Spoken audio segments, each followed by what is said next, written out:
Welcome to the Rap Soul Podcast, where we dive deep into the world of music that moves our hearts and gets our feet tapping. This is the intersection of rap and soul music from the 80s, 90s, and 2000s. We appreciate you for listening. Share this podcast with a friend or family member who loves music as much as you do. The podcast is hosted by 12 Kyle. Next up, the Rap Soul Podcast. This whole neo soul phrase.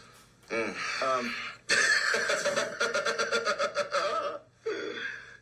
Did you ever? I mean, it's a slight digression, but did you ever embrace that? What did you think of that phrase? I never embraced it. Never. Okay. Because first of all, because when I first came out, and Right. people would ask me, and this is when R&B was the word. Use R&B, not even rhythm and blues, but R&B, and or New Jack Swing was dying. Right.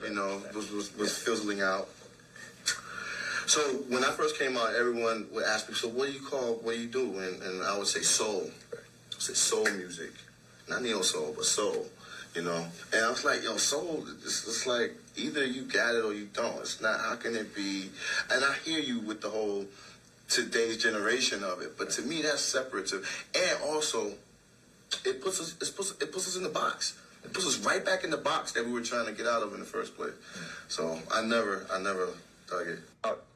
Welcome to another edition of the Rap Soul Podcast. I am your boy 12 Kyle. I want to thank you all for tuning in as you do each and every week. Again, this is the Rap Soul Podcast.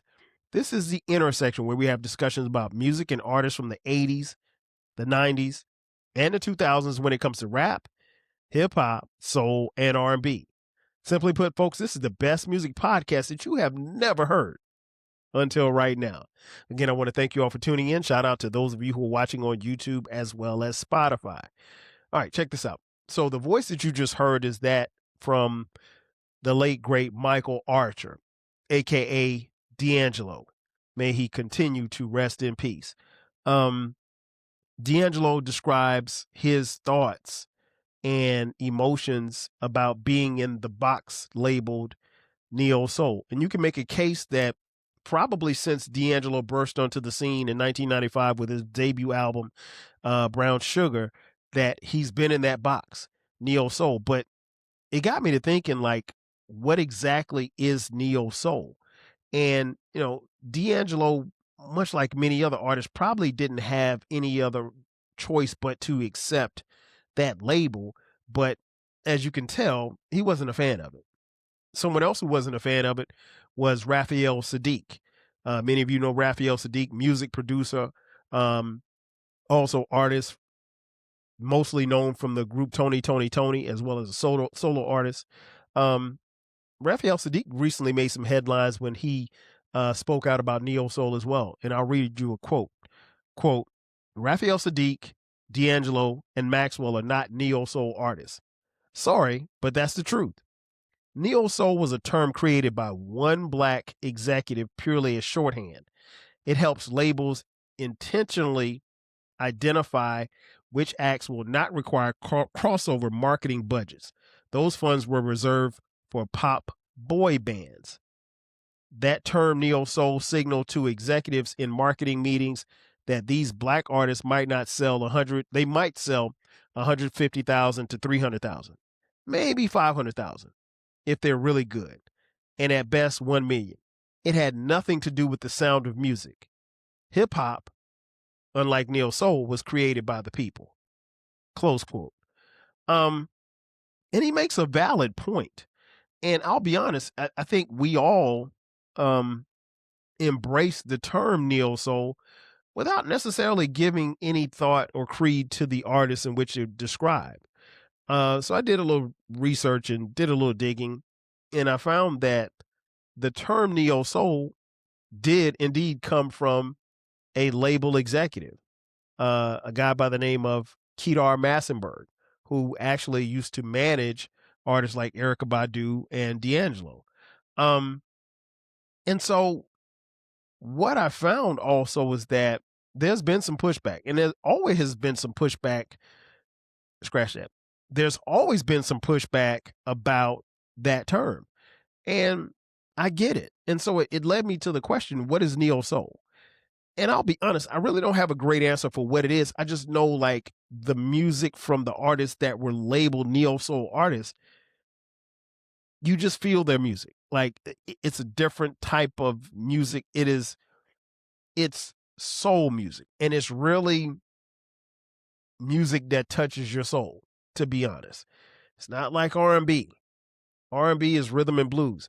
Rhythm and blues is different from soul music. And I'm not comparing the two, but there are very slight and sometimes very subtle differences between the two.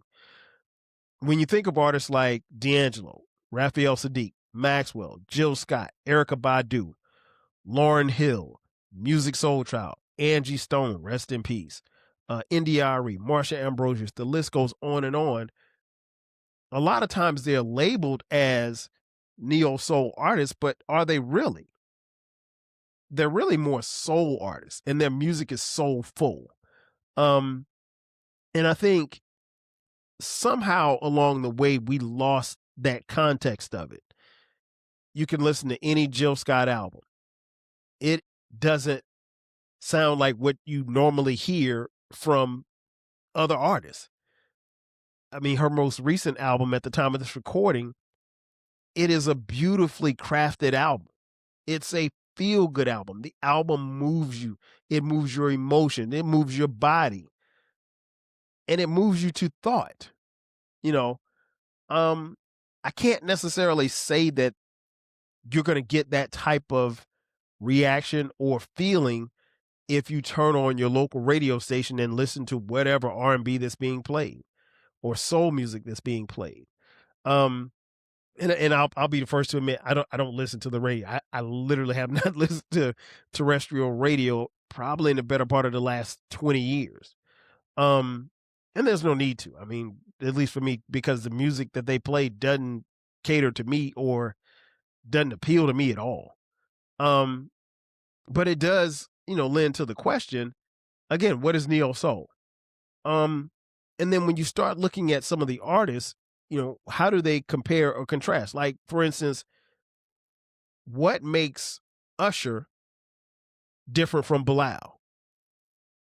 I mean, like, they both sing with passion. They both sing about love and emotions, but a Bilal record and an Usher record are two different records. And I know they're in different tiers as far as, Usher did the Super Bowl, for Christ's sake. I mean, like, no disrespect, but Bilal's probably never going to do the Super Bowl unless he's performing with somebody at the Super Bowl. That being said, you could probably enjoy a Bilal album a little bit more when it comes to soul music than you would an Usher album. Again, when it comes to soul, but Usher is going to make that R&B music. It's going to bop, it's going to hit, but there's also going to be a pop feel to it as well. There's going to be something that made for the charts. There's going to be a song like Yeah with Lil Jon and Ludacris on it. Bilal probably is not going to make that kind of music.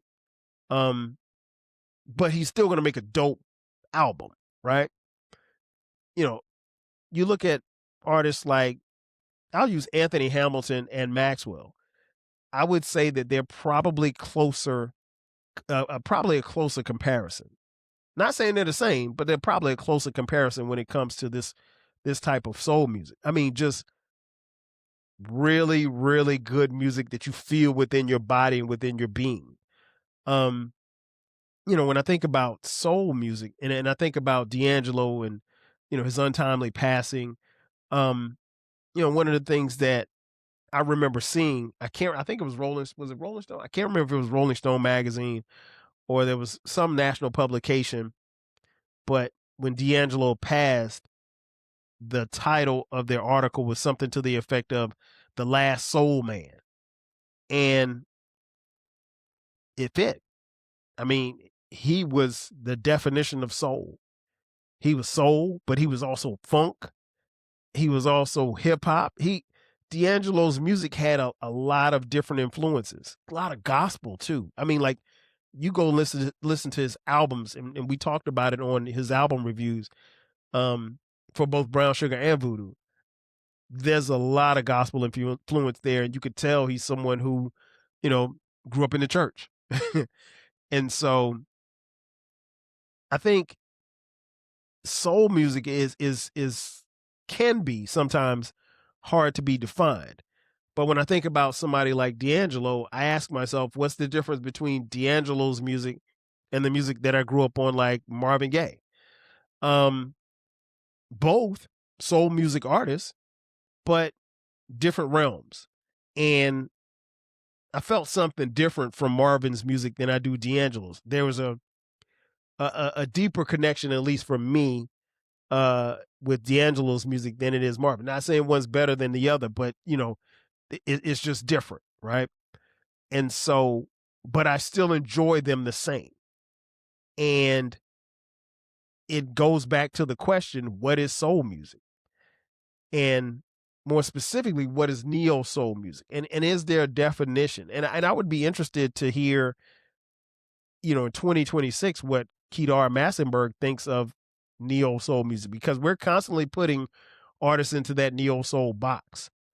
And, quite honestly, it's probably not fair to them to be in that box because their music is universal and there's no definition for soul music. I mean, like, again, you go back to the radio, how love is explained and in a song and how love is explained in a song with a neo soul artist, two different things.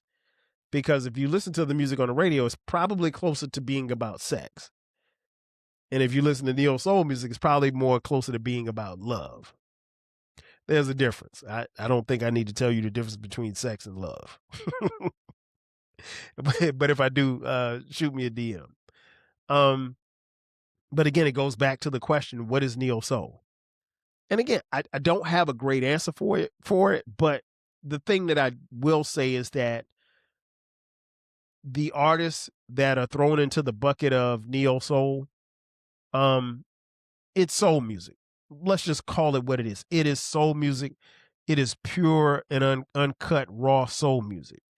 It's stripped down. It is beautiful to me. Like I said, from India.Arie to Jill Scott, Erykah Badu, the list goes on and on.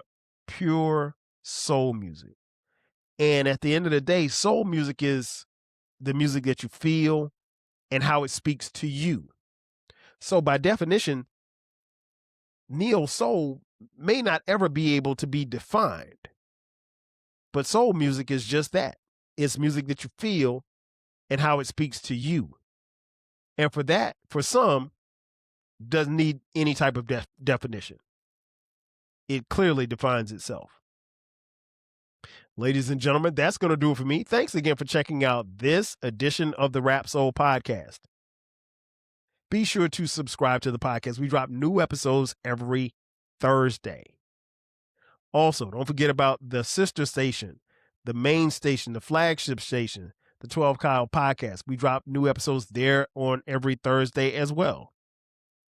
Ladies and gentlemen, that's going to do it for me. Thanks again for checking out this edition of the Rap Soul Podcast. I am your boy 12 Kyle. I'll catch you guys next time. 5,000. See ya. Thank you for listening. This concludes the episode. Be sure to subscribe to the Rap Soul Podcast. You can find the podcast wherever you get your podcasts. Follow the podcast on social media. And feel free to continue this discussion on our Reddit page. More importantly, share this podcast with a friend or family member who loves music as much as you do. Until next time, 5,000.